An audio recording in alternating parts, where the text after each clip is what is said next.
limitless. For real, it took a while to get through to me too. Made from the same earth, we get nutrients through. Formed by the fingers of God, as mud in his cuticles too. In every shade is a beautiful view. Shades, here's something you need to know. The skin you in is gold, watch it glow. You a seed in the soil, you need to grow. It look just like me, it gets darker, deeper you go. Deeper that you go, deeper that you go. You don't even know. You a seed in the soil, you need to grow. It look just like you, it gets darker, deeper you go. Shades, brilliant tone, radiant surface. Encased in worth and englazed in perfect. The facts is deeper than the epidermis, and every layer still confirms a purpose. Shades, the sun in love with the way that you be. Your insecurities be funding these industries. Energy given to altering your imagery still be killing me. Never take the word of your enemies over we.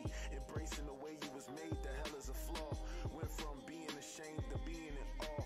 All the standards have changed, no longer belong. I wish they make it a law to see what we saw. You for unskin, it's not a praise. Mixed is not a phrase. Don't forget you a light to the world, a lot of rays. How can you see this wave of truth and be not amazed? Self-love is not a phase. Here's something you need to know.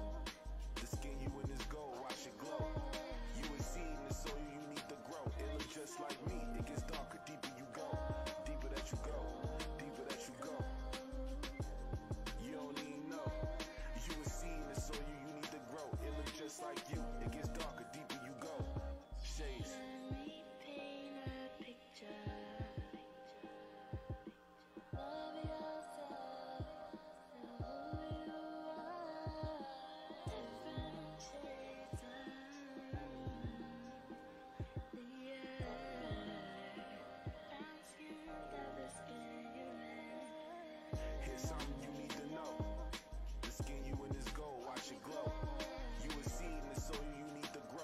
Just like me, it gets darker, deeper you go. Deeper that you go, deeper that you go. You don't even know. You a seed in the soil, you need to grow. It look just like you, it gets darker, deeper you go. Shades.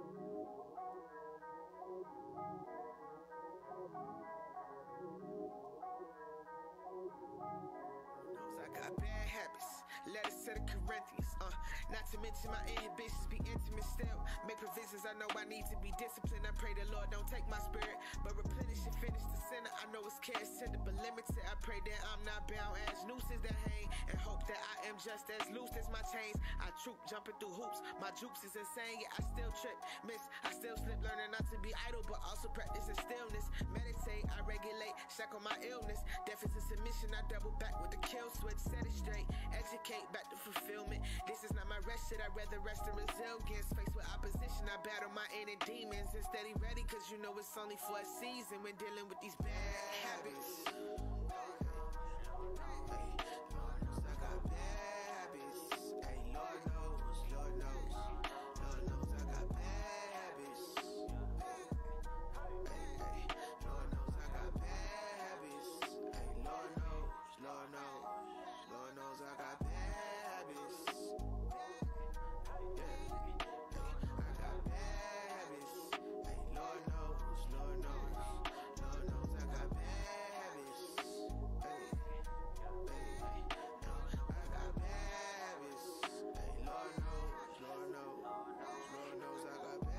Supplication made by short steppers, the mind of lower state, so our brain distort messages, brain to swallow up a pride and make more effort, yeah. Or we can talk like brothers and make us both better elevate, not to separate. And I'm making improvements, not to seem reprobate, in hopes that my spirit ain't tuned to acclamation, yeah. And I pray make me strong as a Lacedaemonian on the undercard with 7 spirit pilgrims to speak of problems. Well, I can name a billion, let that marinate. The things I've seen through the systems day to day, they always find a way to shift the blame. I'd rather better way, captivate, emancipate, and have my conscience in submission. Eliminate not the praying inhibition. But if you do, that's not reasonable grounds to predicate all these bad habits.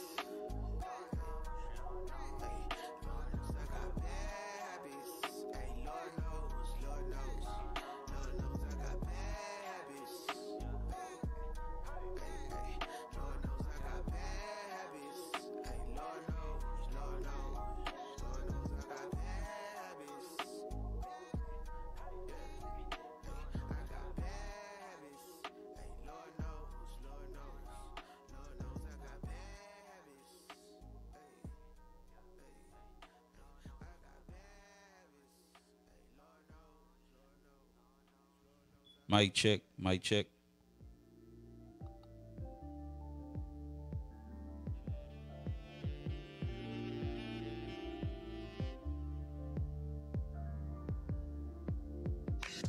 You say what I say when things go wrong. Let's communicate. We got problems. Just stand by me. If you can hear me all right, put yes. Can you hear me, Israel? Shalom, shalom, Most High Christ bless.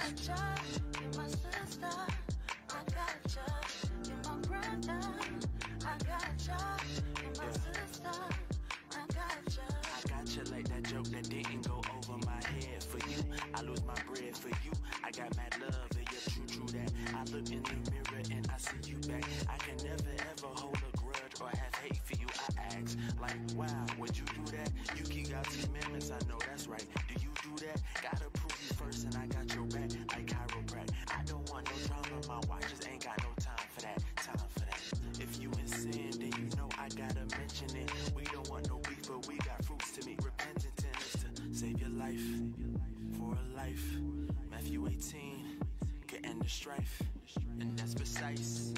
Yeah, it's like that. You deal with the same things I deal with, we can fight that. One body, you know we got the same mind. It's funny we say the same things at the same time because you say what I say when things go wrong. Let's communicate. We got problems. Just stand by me. And it's 12 tribes. That's my family. You're my brother. I got a job. You're my sister. I got a job. You're my brother. I got a job. You're my sister. I got a job. Let me start out my lines by saying I apologize. Pushing my pride to the side. Won't let it split us up. We both know two is better than one. It was a slip of the mouth, but not of the heart. A misunderstanding on both parts. We let it tear us apart. Oh, oh, oh. Remember when we used to be tight? I hit your phone even after we had a fight. Even though you were acting like a fool. Won't let my pride get between me and you. You know me better than I know myself.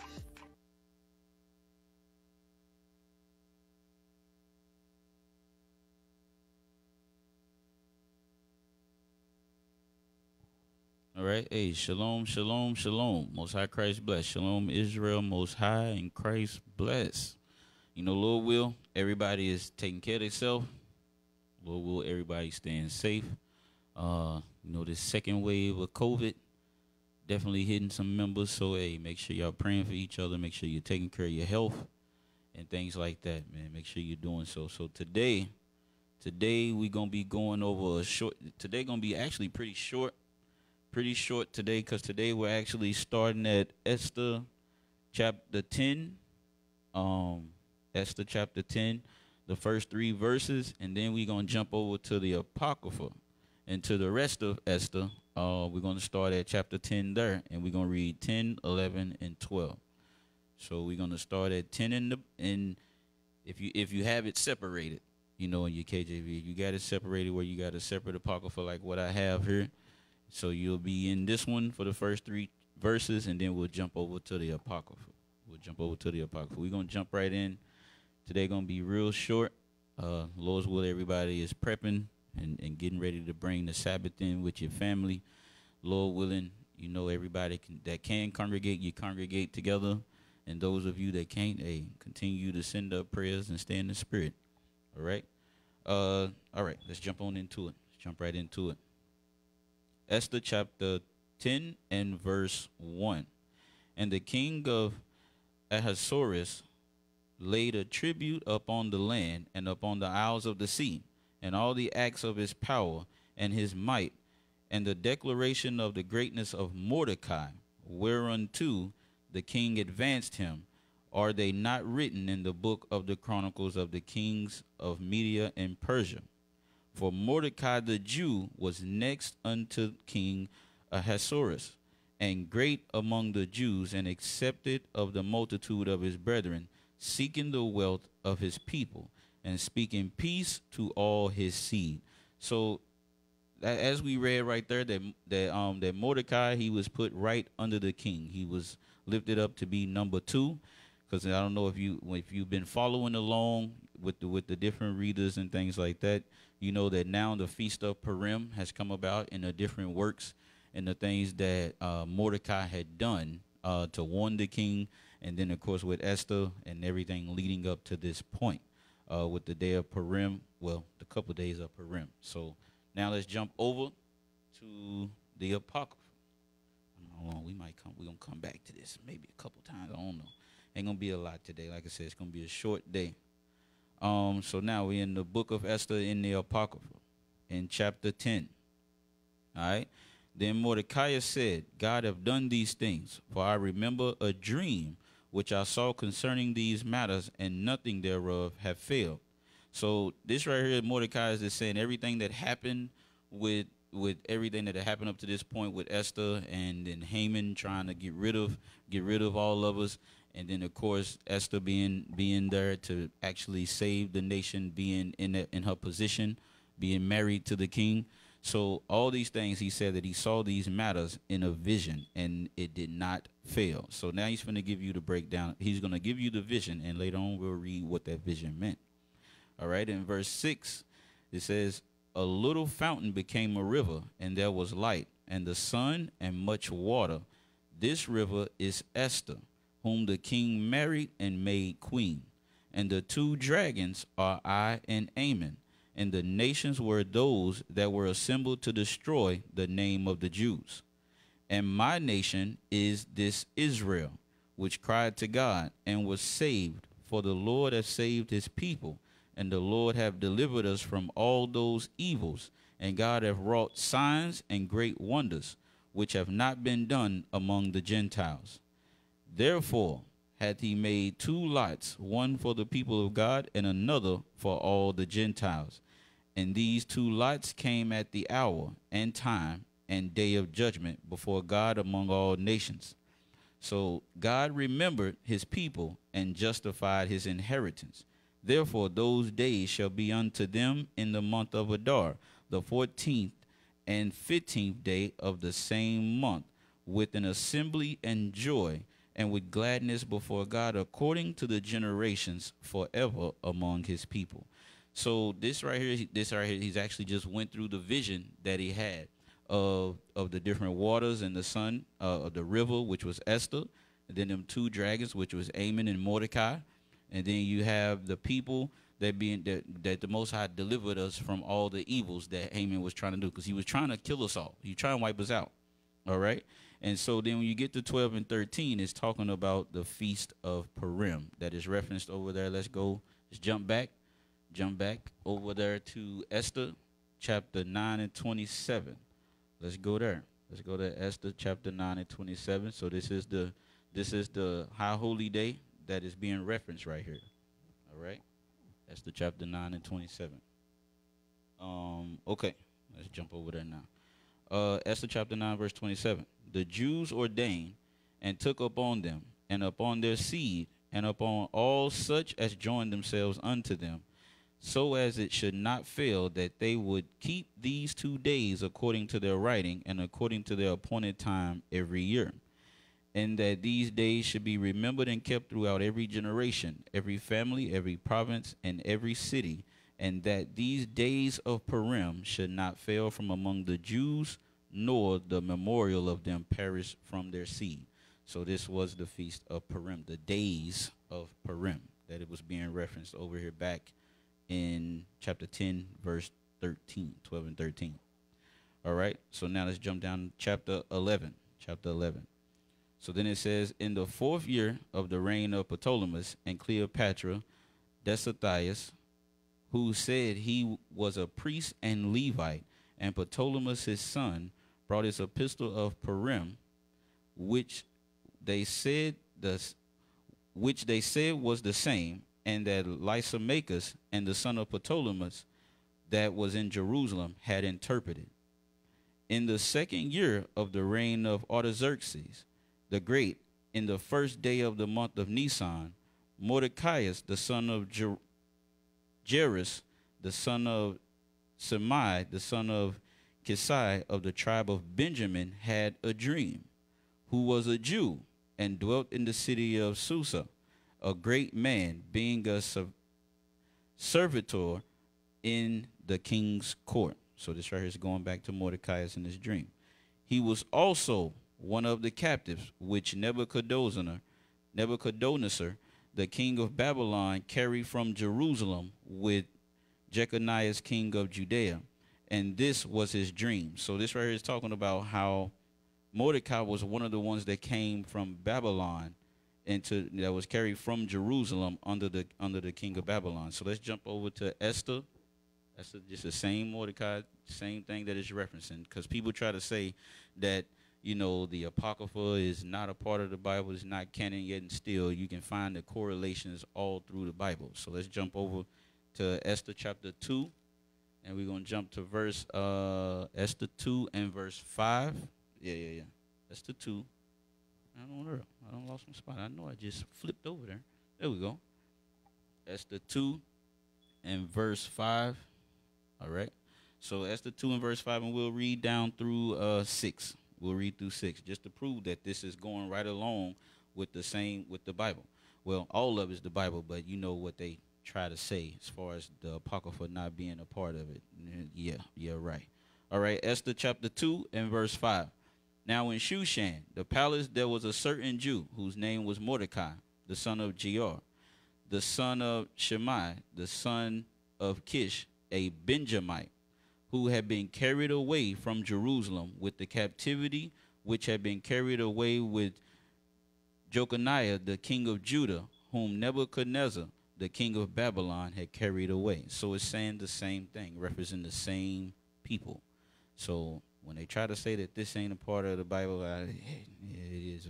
I don't know. I don't know where these people, they say that so we don't read it, for one. That's why they say it. They say that so we don't read it and we'll turn away from it. But we know better. Ain't that right, Israel? We know better. All right, let's jump back to the book of Esther in the Apocrypha. Back to chapter 11. And now we are at verse 5. We are at verse 5. All right. So verse 5. Behold, a noise of a tumult with thunder and earthquakes, and uproar in the land. And behold, 2 great dragons came forth ready to fight, and their cry was great. Now remember, we just read who those dragons were. That was Ammon and Mordecai back over in chapter 10 in the Apocrypha, chapter 10 and verse 7. Just went over that. So it said they were ready to fight. All right, verse 7. And at their cry, all nations were prepared to battle, that they might fight against the righteous people. And lo, a day of darkness and obscurity, tribulation and anguish, affliction and great uproar upon the earth. And the whole righteous nation was troubled, fearing their own evils, and were ready to perish. Then they cried unto God, and upon their cry, as it were from a little fountain, was made a great flood, even much water. So remember, we read that about that little fountain. That little fountain was Esther back in chapter 10 in the Apocrypha in verse 6.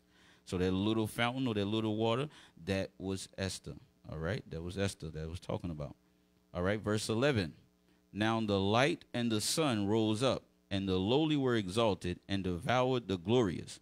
Now when Mordecai, who had seen this dream and what God had determined to do, was awake, he bare this dream in mind, and until night by all means was desirous to know it.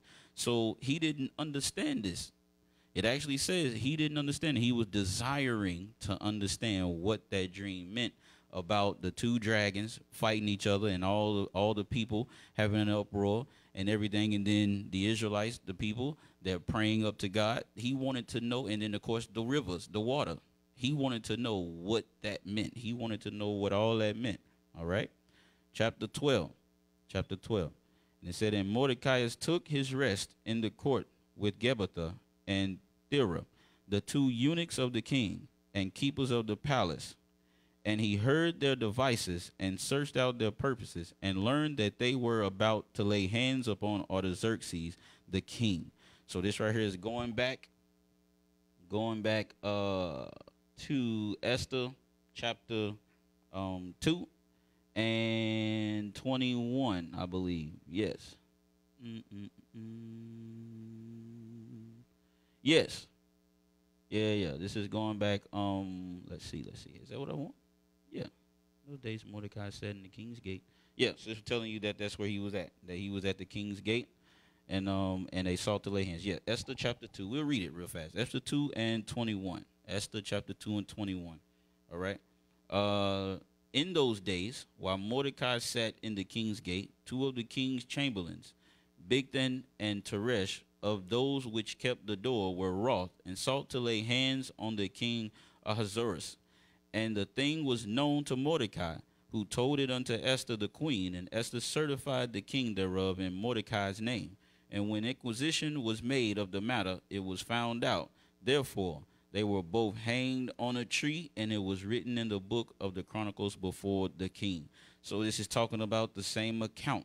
Same account. When you jump back over to Esther chapter 12 and verse 2 again. Matter of fact, yeah, verse 2 again. And it says, and he heard their devices and searched out their purpose and learned that they were about to lay hands upon Artaxerxes the king. And so he certified the king of them. So he notified Esther, and then Esther let the king know. That's what we just read back over here in Esther chapter 2. All right. And then in verse 3, then the king examined the two eunuchs, and after that they had confessed it, they were strangled. And the king made a record of these things, and Mordecai also wrote thereof. So the king commanded Mordecai to serve in the court, and for this he rewarded him. So like it said, he was rewarded. Now, it didn't mention that he was rewarded over here in Esther chapter 2, though. But he was rewarded. Now, when you read on down in chapter 3 and things like that, and as you read on, you start to find out and see how Mordecai was rewarded for this, for saving the king's life. All right? And then in verse 6, it said, howbeit, Amon, the son of Ammedatha, the Agagite, who was in great honor with the king, sought to molest Mordecai and his people because of the two eunuchs of the king. So now this Amon right here, when Mordecai told on him and had him killed, Amon was upset about that thing and sought to kill Mordecai and all the Israelites. That's what he did. Now this Amon right here, because I know that was really quick, because that was the end of chapter 12. But we're going to prove that Amon, who Amon was and what lineage he comes from.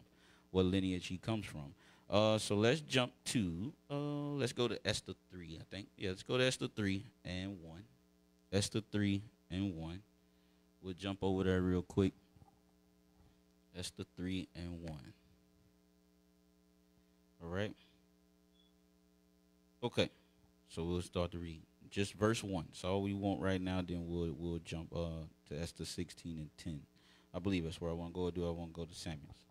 All right. So Esther chapter 3, verse 1. After these things did King Ahasuerus promote Haman, the son of Ammedatha, the Agagite, and advanced him and set his seat above all the princes that were with him. So this is the same Amon. It says Amon in the Apocrypha. It's the same person as Haman right here.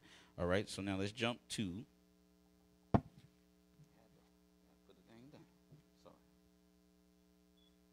go to Esther 16 and 10 over here in the Apocrypha. Esther 16 and 10. All right. Yeah. Just so we'll know that this was, because this was in the Persian captivity, Persian Medes captivity. So let's find out if Ammon was a Persian. Let's see. So when you read Esther chapter 16 and verse 10, it says, "For Ammon, a Macedonian, the son of Ammedatha, being indeed a stranger from the Persian blood, and far distant from our goodness, and as a stranger received of us." So it lets you know he was not of Persian lineage. He was a Macedonian or whatnot. Now, mind you, he was called an Agagite. Now let's see who the Agagites were. Jump to 1 Samuel chapter 15 and verse 8. Oh yeah, should we right here? 1 Samuel 15 and verse 8. All right, so we'll go ahead and read it. 1 Samuel chapter 15 verse 8. "And he took Agag, the king of the Amalekites, alive, and utterly destroyed all the people with the edge of the sword." I'm going to read it again. "And he took Agag, the king of the Amalekites, alive, and utterly destroyed all the people with the edge of the sword." So he took Agag, which Agagites, I guess that's how you say it. And it says that the king of the Amalekites is this Amalek right here. So when you go to Genesis 36 and 16, tells you who they are. Genesis 36, man, yeah. Well, we'll go there right fast, man. It was a quick class today. Like I said, it was a fast class, so we're going to jump over there. We'll do Genesis 36.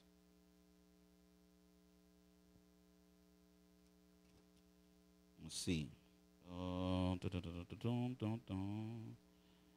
Yeah, Genesis chapter. What did I say? Was it 36 and 6? Is that what I want? Yeah.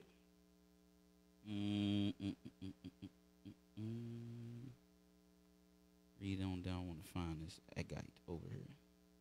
Yeah. So we'll jump to 15 after we get there. All right. So Genesis 36 and 6. We'll start at 6.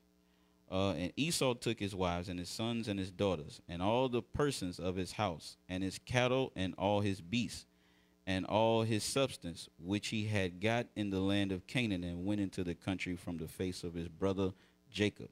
For their riches were more." So it says that this right here is talking about Esau. Jump down to verse 8. We'll read it on. "For their riches were more than that they might dwell together, and the land wherein they were strangers could not bear them because of their cattle. Thus dwelt Esau in Mount Seir." Esau is Edom. Now, then you will jump over here, and you will go to verse 12. Verse 12. "And Timnah was concubine to Eliphaz, Esau's son, and she bare to Eliphaz Amalek.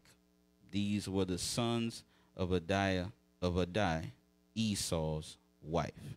So it lets you know who Ammon or Haman comes from. So throughout all history, the so-called white man, he always has tried to get rid of us and wipe us out. Yet still he has definitely been unsuccessful, because when we read, if you've been following along with the reading, and you read how Haman got put to death, on how he was trying to deal with us and everything, it came out, and the king actually had him killed, had him put to death. And, of course, everybody fell in line with us. All right? So that will be the end of the reading. Is there any questions? Any questions based on the reading? No, it was short. No, it was pretty fast. I had the shortest day of all, I believe, at least so far. At least so far.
Well, hey, shalom, family. From what I could see, or from what I've been told, no questions popped up. So hey, that will be the end of the reading. My name's Officer Aton of Columbia, South Carolina. Family, a happy Sabbath. Hey, y'all bring it in. Enjoy yourselves on this great day, man. All right. Shalom. Most High Christ bless.